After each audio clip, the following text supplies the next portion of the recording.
сказать точно и 100% с уверенностью, что это именно вот эта структура передает информацию, что это правда, невозможно. Здесь опять внутреннее чувствование, вера твоя личная.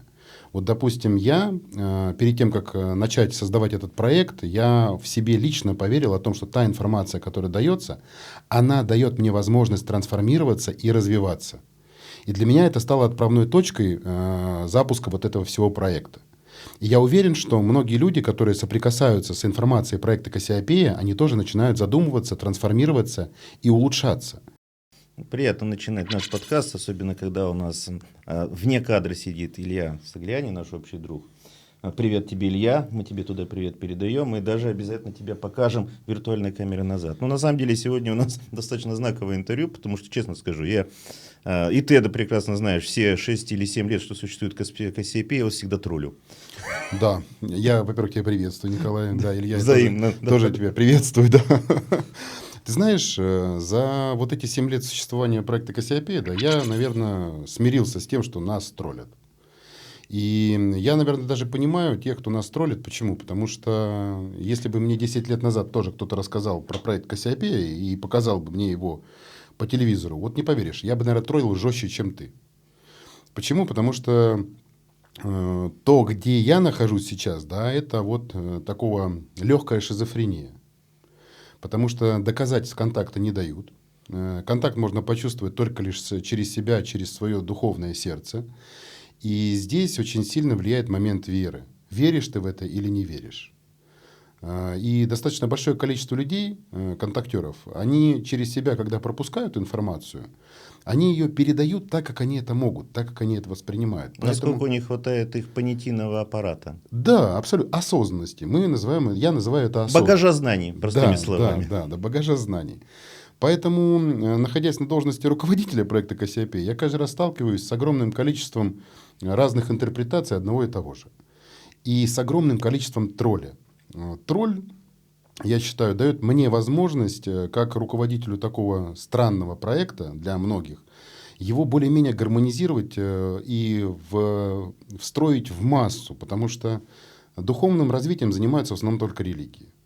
Эзотерика в большинстве случаев занимается зарабатыванием денег.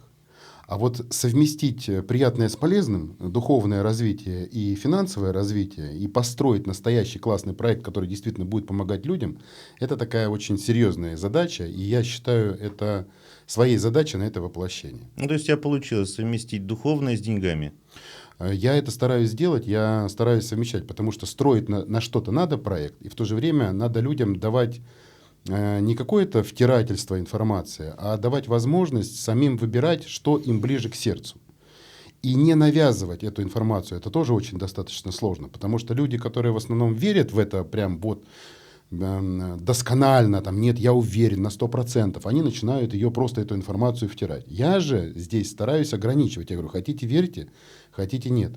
Мы выступаем и как исследовательский проект, и как проект для повышения осознанности, и как проект, который может передавать информацию, которую невозможно иногда доказать. Я, наверное, сегодня буду говорить о том, за что я тебя троллю. И мы с тобой об этом поговорим. Потому что для меня всегда вот это вот... Я периодически пересматриваю сюжеты Кассиопеи, особенно те, которые связаны с тем, что очень хорошо знаю. Потому что вот откровенно, когда у вас был сюжет про аномальную зону Малебка, ну, там можно трактором просто бегать по этому сюжету, это было безобразие. Но я не об этом.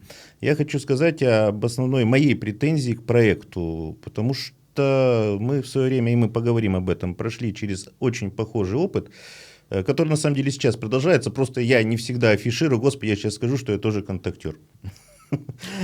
Но я про другое. Просто имея свой большой опыт работы с определенными информационными системами, могу сказать однозначно, и, наверное, подтвердят все, кто получает некую информацию. Всегда крайне сложно или практически невозможно определить достоверно тот источник информации, который передает знанию. Отсюда у меня всегда вопросы к Кассиопеи, что они всегда четко говорят, это звездная система, это вот эти товарищи. Ведь фактически, как ты правильно сказал, в данном случае приходится полагаться исключительно на веру и транслировать то, что сказала нечто извне.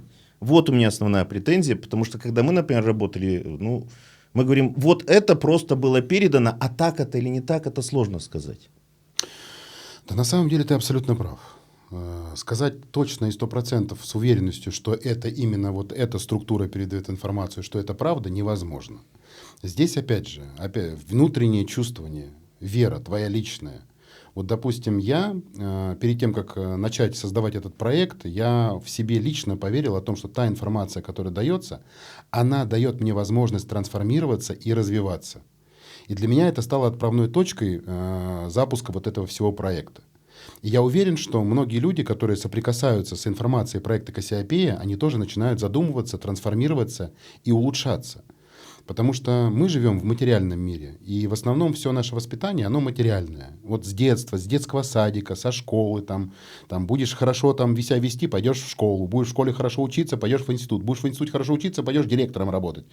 И вот это вот материальное воспитание, оно точнее, оно не дает задуматься о духовном своем развитии. И для меня лично проект дал мне толчок моего духовного развития.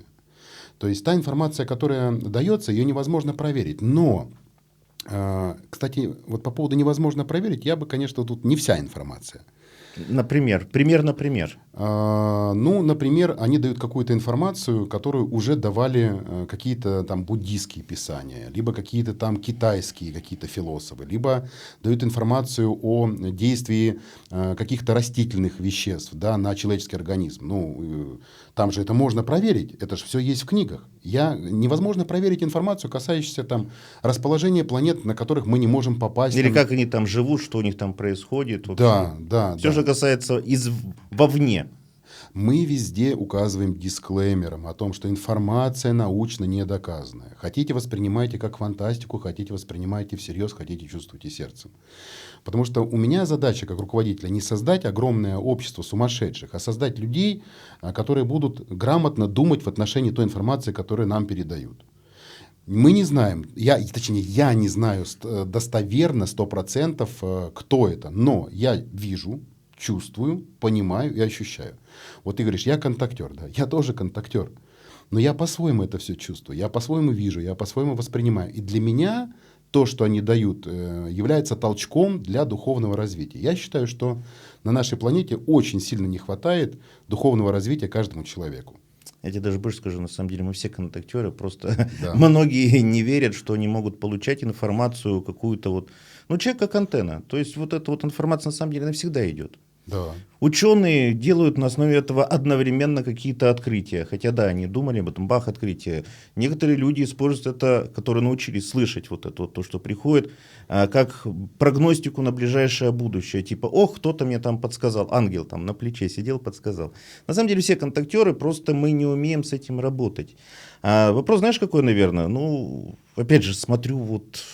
Информация-то, она на самом деле, передаваемая через Кассиопею, она достаточно, ну как это правильно сказать, широкая и не сильно применяемая. Вот как ее можно использовать для трансформации человека, чтобы он захотел залезть хотя бы посмотреть Википедию, работы Киберленки почитать. И не просто вот... ждать, когда придет что-то интересное, откровение, а двигаться уже самостоятельно, познавая мир через доступные научные ресурсы. Если мы говорим конкретно об информации проекта Кассиопея, она дается не только для того, чтобы человек внутренне развивался. Если мы говорим о внутреннем развитии, это познавание себя. Если мы говорим о научном развитии, это познавание себя через доказательственные моменты. Мы же в проект Кассиопея всегда приглашаем ученых для того, чтобы они пообщались с теми, кто нам передает эту информацию. И у нас огромное количество роликов с учеными, которые знают, чувствуют и понимают, общаются и для себя что-то подтверждают. То есть моменты, которые наша наука доказать не может.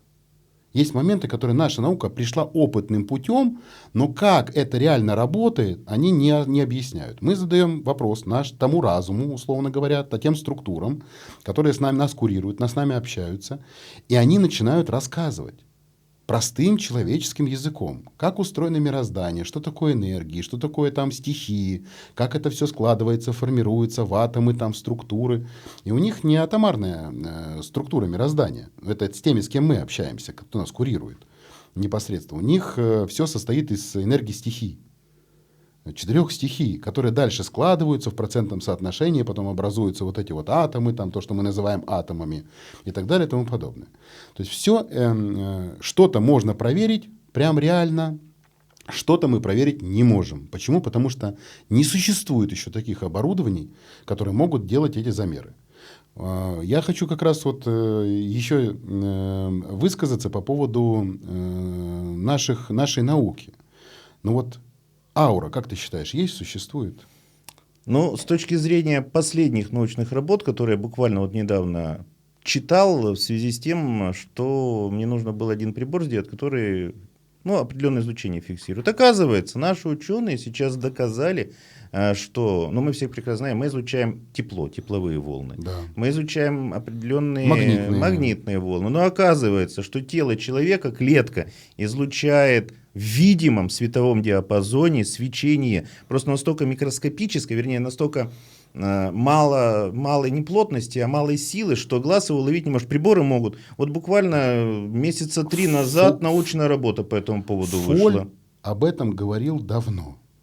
И когда мы говорим о оборудовании, которое измеряет эту энергетику, мы пользуемся оборудованием сейчас, на данный момент, это Фоля, который изучил, что есть свечение на пальцах, на теле, на клетке. У любого у любой плотно-материальной структуры есть своя энергетика. И он об этом пишет, он об этом говорит. Почему наши ученые не хотят это изучать? Почему они об этом не говорят? О чакрах говорили еще давно, еще буддисты говорили, еще 2000 лет назад, до прихода Христа. Есть литература, есть изучение. Есть... Почему об этом не говорят? Почему не говорят? Я же тебе говорю, уже рабочая работа даже уже есть. Более того, если мы говорим не о Фоле, а о Кирляне, метод Кирляна, фотографии, он вполне использует себе как научный метод для определенных исследований. Говорят они об этом. Если есть энергетика, если она существует, если она меняется от изменения мыслей, тоже нужно делать изучение. Такие работы есть. Зайти на Киберленинку или на другие. Если то, что русский человек может прочитать, это Киберленинг, там огромное количество таких работ. Просто это надо читать, изучать, это скучно, это нудно, потому что надо еще иметь возможность, умение работать с научно-методологической языком. Вот те моменты, которые сейчас доходят, сейчас доизучаются, нам об этих моментах уже давно рассказывают. Так оно и пишется об этом давно. Я тебе больше того скажу. Первые эксперименты со световым излучением человека еще в конце 19 века, причем эффективно проводили. У Лейбнитера несколько работ было, так называлось световые излучения человека. Более того, даже фиксировалось. Вот мы сейчас подошли к энергетическому состоянию человека. И дальше следующий этап – это духовное состояние человека. Духовное можно как-то измерить? Можно.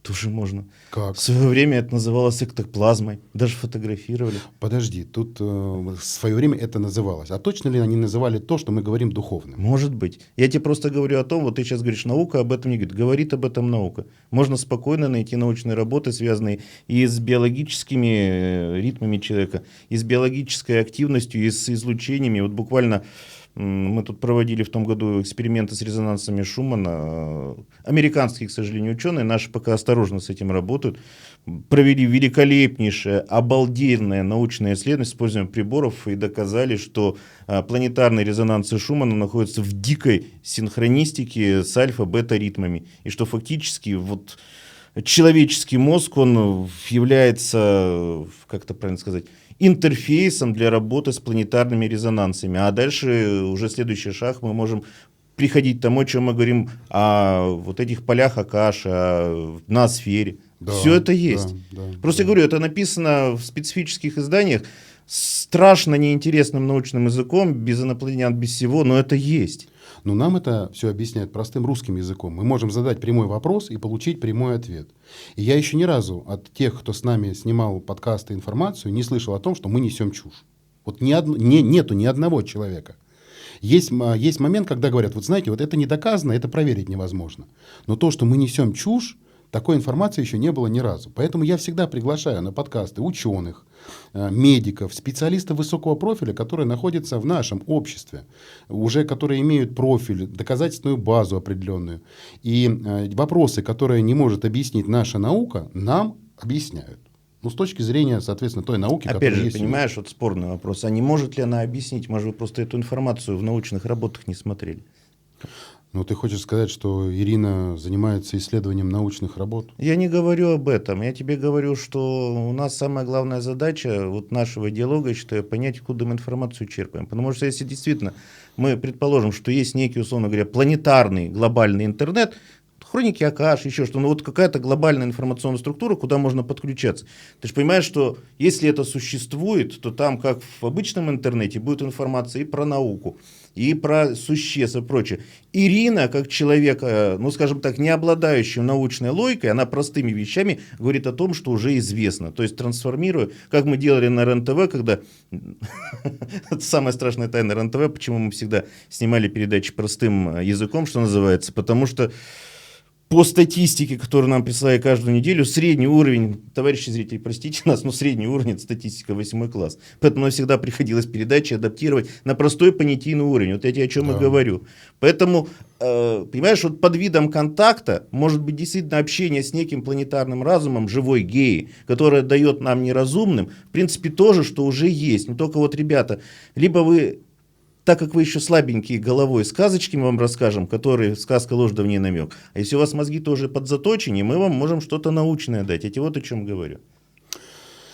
Вообще, на самом деле, вот тот вопрос, который сейчас мы подняли, он такой вот это камень преткновения. Так это самое главное. Камень преткновения между той информацией, которую передают наши межзвездные друзья, и той информацией, которой обладают ученые наши. Еще раз говорю, мы можем брать ученых и с ними разговаривать на одном языке, на их языке ученым, но с информацией, которую нам передают. Мы можем вообще проще сделать, нам даже ученые не нужны. Мы можем брать, можно провести эксперимент, подготовить для Ирины какие-нибудь вопросы, которые в научном поле уже есть, и посмотреть, как это придет оттуда. Уже такие эксперименты проводили. А дальше прогнать это через там, DeepSeek, ChatGPT, посмотреть аналитику. Не на предмет того, как она ошиблась, а на предмет поиска каких-то, возможно, новых вот каких-то ключей. Это тоже мы делаем. Мы и через DeepSeek, и через GPT информацию. У нас, понимаешь, самое что интересное, в связи с появлением вот этих технологий, люди, которые нас смотрят, нас изучают, они начинают брать нашу информацию и всю информацию засовывать в искусственный интеллект, ну, чтобы найти там противоречия, там, какие-то разногласия, еще что-то. И мне очень понравилось, что последний человек, который действительно нас троллил 2 года и говорил, что мы с ума сошли и вообще, что мы тут людей разводим, засунул всю нашу информацию в искусственный интеллект. И когда ему искусственный интеллект дал информацию о том, что в информации противоречий нету, есть разногласия с научными доводами и сообществами, он позвонил мне лично и сказал: Макс, можно я буду у вас в команде? И он реально в команде у нас. Он реально занимается искусственным интеллектом, он реально засовывает статьи, всю информацию, и искусственный интеллект уже ее трансформирует, уже выработал язык, на котором общается, и дает какие-то научные статьи, которые даже не мы уже выдаем, а искусственный интеллект выдает. Давай проведем эксперимент, ты на него готов. Любой ролик ваш выберешь, мне пришлешь на анализ. Я его сам, как независимый профессиональный журналист, отдам системам своим. Да, давай. Или Гроку отдам. Грок хорошо, кстати, вот это самое. Это вот нейросеть, которую Илон Маск изобрел. Почему она мне больше всего нравится? У нее самый низкий уровень галлюцинаций.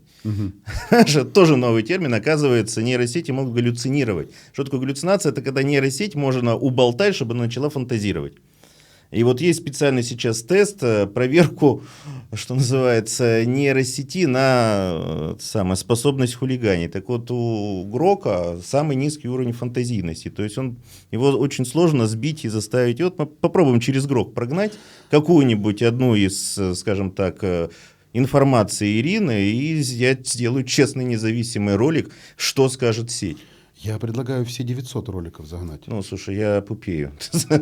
Нет, я на полном серьезе. Я предлагаю все Давай ролики с одного загнать. начнем, посмотрим, как это будет.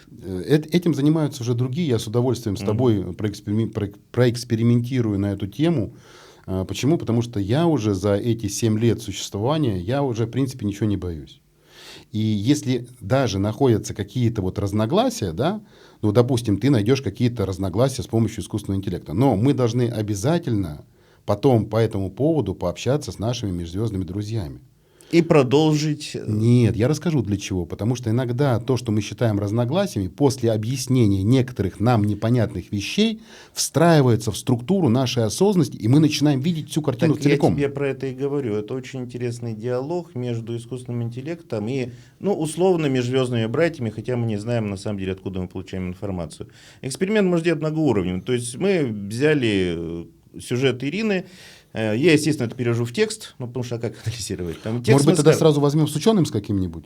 Текст скармливаем. Давай с простого начнем. Просто с ученым сделаем, если будет. Нет, у нас дальше, есть ролики когда с ученым. будет определен, после того, как нейросеть выдаст свой вердикт, межзвездным, ну или каким-то там галактическим или земным братьям. Назовем это внеземному разуму, который нам передает информацию. Хорошо. Некой информационной структуре мы это покажем, пусть они прокомментируют, и мы этот ответ повторно дадим тому же вот этому блоку, который анализировал, и посмотрим, как он... И это будет интересное соревнование.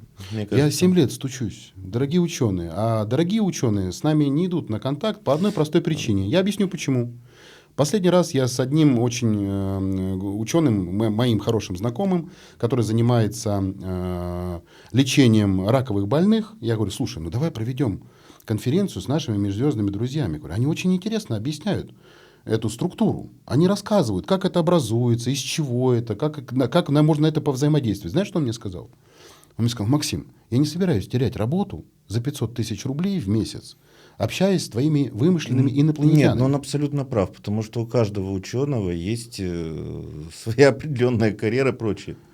Ну, так я и приглашаю. Я, наоборот, буду даже рад этому эксперименту, потому что я знаю тебя как очень... Вредного журналиста РЕН-ТВ. Ничего подобного, Николай. Я знаю тебя очень как умного человека, который занимается давно исследованием этих аномальных явлений. У тебя одна из самых больших баз в России. У тебя есть огромное количество информации, которую ты воспринимаешь так, как ты ее воспринимаешь. Мы можем со своей стороны попытаться дать какую-то обратную связь, если она будет принята. Мы готовы к общению, мы готовы к диалогу. Мы не говорим о том, что я всегда говорю, мы не истины в первой инстанции. То есть я даже людям об этом делаю пояснения. И мы готовы к любому диалогу, который нам поможет выяснить совместно и для людей тоже, кто это, что это, откуда это, почему не появляются, почему не идут на массовый контакт. Хотя об этом уже видео все есть. Они там четко объясняют, почему они не идут на этот массовый контакт. Вот ты опять начинаешь, я понимаю, уходить они. Мы еще не выяснили источник. Понимаешь? Ну, наша встреча с тобой выяснить источник. И у нас есть свидетель, который, если что, подтвердит, что мы здесь это самое именно пытались... Понимаешь? Потому что я не зря вот эту штучку привез. Подожди, можно я немножко еще тоже по поводу источника хотел бы пояснить? Вот очень такое, я считаю, пояснение. Когда мы говорим об источнике, мы говорим о всем источнике, из которого мы получаем, или каком-то одном определенном источнике? Ну подожди, в любом случае, ты когда радио в машине включаешь, оно тебе вещает. На частоте на определенной, все правильно. Ну, либо на частоте, либо на чем-то другом. Понимаешь, мы сейчас пытаемся под некие более глобальные вещи подвести наши... Нет, на самом деле это правильно, какие-то понятийные слова. А чистота — это не чистота. Оно может вообще сразу у нас в мозгу появляется, мы просто в этом супе варимся и периодически... У нас есть информация, которую они нам дают, которые объясняют, как устроено мироздание, и с какой стороны, какой источник, какую информацию может давать. Нам это практически как может помочь? Нам это может помочь, чтобы мы, понимая структуру мироздания, когда мы касались какого-то определенного источника, чтобы мы понятийно хотя бы понимали, из какого источника эта информация идет. Понимаешь, вот это вторая всегда претензия и вот к тем информационным структурам, с которыми мы общались и продолжаем общаться, и вообще к любым контактерам. Даже не контактерам, а к той информации, которая передается, потому что на 99% она бесполезна. Бесполезно для чего? В принципе, для всего. Ничего подобного. Для духовного развития любая информация, которая передается нашими друзьями, она абсолютно полезна. Для духовного полезна. развития в церковь можно сходить. Церковь, тоже я поддерживаю, что есть на нашей планете религии, которые могут давать такого рода духовность людям. Но иногда, я помню себя, почему я начал этот проект, мне церковь до конца информацию все не дала. И тогда, когда мне мои межзвездные друзья начали давать информацию, у меня сложились все пазлы. Те в голове пазлы, которые я не мог до этого сложить. Хорошо, тогда, наверное, нам надо уточнить сначала нашу терминологию. Давай. И чтобы зрители наши поняли. Что ты понимаешь под духовностью? То есть давай с терминологией, а потом посмотрим, потому что понятийно, что было. Что такое духовность в твоем понимании, которую надо развивать? Это твое понимание мироздания и основных задач, с которыми сюда приходит душа. То есть есть понятие задачи тела, а есть понятие задачи души. Вот тогда, когда мы говорим о духовности, я имею в виду понимание того, что такое душа, что такое дух, где этот дух, душа находится и какие у этого духа и души задачи для реализации здесь, в этом воплощении. У каждого они сугубо индивидуально, насколько я понимаю. Конечно. Хорошо, раз они сугубо индивидуально, это отдельная программа. Но для чего душа приходит и как она должна работать с мирозданием? Ты же уже знаешь ответ на этот вопрос? Конечно. Расскажи нам. Для повышения уровня осознанности, для набора опыта и для того, чтобы можно было расти и развиваться. Что такое осознанность, повышение уровня осознанности? Извини, я просто буду расшифровывать. Хорошо. Осознанность – это возможность воспринимать пространство для своего развития. То есть все, что с тобой происходит, происходит для твоего роста и развития. Вот чем выше у тебя осознанность, чем больше ты понимаешь, как устроено пространство мироздания, тем больше ты опыта и осознанности можешь получить от этого мироздания. Опыта ментального? И физического, и ментального, и каузального, и будхального, и грубо атмического. говоря, читая «Розу мира» Даниила Андреева, мы повышаем свою духовность и миропонимание? Конечно. Даже читая литературу, которая не относится к религии, мы повышаем этот опыт и повышаем свою осознанность. То есть, грубо говоря, мы должны заниматься самообразованием в соответствии с теми интересами и внутренними ощущениями, которые нам дано изначально. Да. Потому что, насколько вот я считаю, что главная задача, назовем это душа, у меня к этому тоже отдельное, очень интересное отношение и понимание. Хорошо, пусть душа называется. Это главное, невзирая на те сложности, которые нам в жизни приходят, абсолютно разные. Быт, жизнь, геополитика, вот то, что вообще происходит. А пройти тем путем, который нам кто-то заложил сверху для чего-то. А понять, вот дано ли нам понять наше предназначение, вот то, о чем ты говоришь. Я хочу немножко сделать уточнение. Да. Пройти тем путем, который нам кто-то сверху заложил.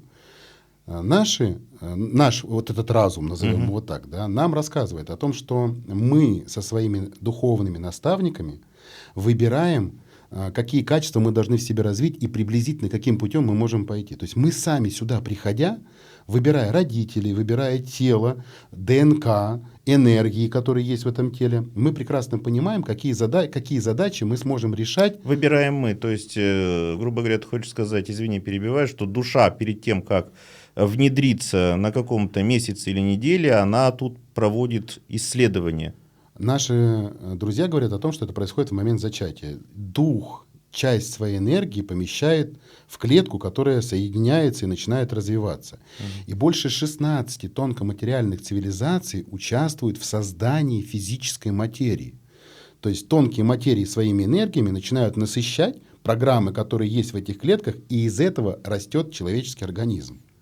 То есть над каждым человеком, перед тем, как он появится, 16 тонкоматериальных цивилизаций начинают чего-то там производить. Давать ему энергию для роста и развития вот тех физических клеток, которые заложены в эту матрицу. И тебе это по душе идет, вот то, что ты сейчас сказал? Да, я тебе про такой сложный вот этот процесс. Я тебе больше скажу, это только в момент зачатия 16 цивилизаций участвует, тонкоматериальных, а в процессе твоего развития их участвует практически все мироздание.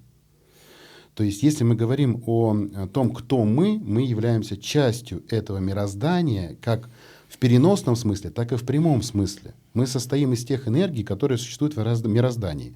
А энергии, которые подпитываются для существования, роста и развития, они идут из духовного мира, из того начального источника, о котором все говорят. Так возвращаясь к нашей душе, как человек может понять свое предназначение? Или нужно просто слушать себя и следовать ну, как называется, той чуйки, вот той вот хочется этим заниматься, вот какая-то теплота вот с этой стороны идет. Вот хочу, грубо говоря, вот не знаю, в голову взбрело изучить, условно говоря, язык питон. Я не знаю, зачем мне это нужно, оно мне пригодится. То есть вот так надо действовать. Да, из внутренних чувств. Ты себя обмануть не можешь. У тебя будет, даже если этот опыт будет для тебя казаться деструктивным, он все равно будет твоим опытом. И я все время говорю, нужно слушать свое сердце. Что такое слушать свое сердце? Это слушать свою интуицию, слушать себя внутреннего и настраивать себя внутреннего на те внешние факторы, которые тебя окружают. Потому что как внутри, так и снаружи. И все, что тебя окружает, построено твоей чуйкой, твоим ощущением, твоим состоянием, твоими друзьями, которых ты притянул, подобное притягивает подобное по энергетическому уровню. И я считаю, что если бы я объяснял, кто такой Бог, я бы вообще объяснил, что это ты и есть сам. Почему? Потому что ты создатель всей реальности за счет своих мыслей, эмоций, действий, поступков, ну мы сейчас там будем перебирать, которые тебя окружают. Даже я здесь, находясь, создан тобой. Почему? Потому что у тебя внутренне есть какой-то запрос пообщаться, может быть, похейтить, может быть, как-то еще что-то. Но это же твое желание тоже есть, в этом присутствует. Не было бы твоего желания, не было бы тебя, не было бы меня. И я считаю, что нужно слушать свое сердце. И тогда, когда мы говорим о душе и о духе, это, как ты говоришь, настроить понятийный аппарат. Если мы говорим о духе, дух – это часть, которая рожденная Богом. А если мы говорим о душе, это часть энергии духа, находящейся в теле, которую мы можем определить как ту энергию божественного света, которая питает все наши остальные энергии в пространстве. Я почему сейчас улыбаюсь? У меня просто полное дежавю, что я сейчас на проповеди православной нахожусь. И ты никогда не задумывался, что вот этот ваш контакт — это фактически те предтечи, из которых создавались религии, а потом они трансформировались в более простые заповеди. Так они об этом и говорят. Они об этом и говорят. То есть мы когда спрашиваем, с кем мы общаемся, я говорю, а вот это, они говорят, все религии, которые у вас есть на планете, передавались теми людьми, которые воспринимают от нас эту информацию. Буддизм, ислам, христианство и многие другие. Вот за что я очень люблю священников. Они в свете истинной любви находятся в постоянном потоке Бога. Ну да. И они несут этот свет. Универсальные контактеры. Да. Я на полном серьезе. Нет, ну я хоть и улыбаюсь, но да. Они контактеры с Богом. Что такое? Да. Да. Но у Бога есть разные ипостаси. Вот мы являемся частью Бога здесь, в материальном мире, но у Бога же есть и другие ипостаси. Есть еще тонкоматериальные миры, которые мы не видим и не чувствуем. И эти тонкоматериальные миры, они почему тонкоматериальные? Материя тонкая, а дух-то в них такой же, как и в нас. И вот эта вот вся часть вот этой всей ипостаси, это и есть то мироздание, в котором мы находимся. И когда мы говорим о будущем, мы говорим о том, что оно для Бога оно известно, а для нас мы его выбираем сами. И погружаясь вот в понимание, в осознанность, как все устроено, мы начинаем себя понимать намного лучше, что нам нужно, к чему лучше прислушиваться. И я с тобой еще раз абсолютно соглашусь, что нужно прислушиваться только к себе, к своим чувствам и ощущениям. И жить, и расти этими чувствами и ощущениями. Ну а как иначе? Только так и можно тогда и... Ну опять же, знаешь, вот с нашего разговора получается, к себе ли мы прислушиваемся, а не сверху ли нам информация тикает. Объясню. Нам они тоже это объясняют. Не сверху ли тикает информация. Вот ты создаешь, вот есть такое понятие нейронная сеть головного мозга. Ну, возьмем самый сложный аппарат нашего организма, это мозг.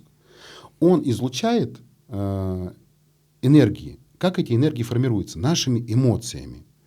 Подобное притягивает подобное. Если ты своими эмоциями и своим мозгом излучаешь назовем это, это условно, низковибрационные энергии, ты притягиваешь на тонком уровне точно таких же низковибрационных существ. Они, входя с тобой в контакт, дают тебе информацию, которая будет помогать обмениваться с ними этими энергиями. Если они менее осознанные, если они находятся на низких вибрациях, если у них боль, обида, ненависть и злость стоит в преимуществе, они тебе эту информацию будут передавать. Вот мы сейчас входим в ту область, где я опять троллить начну. Вот Троллишь. Низковибрационные существа. Об чем речь, Максим Сергеевич?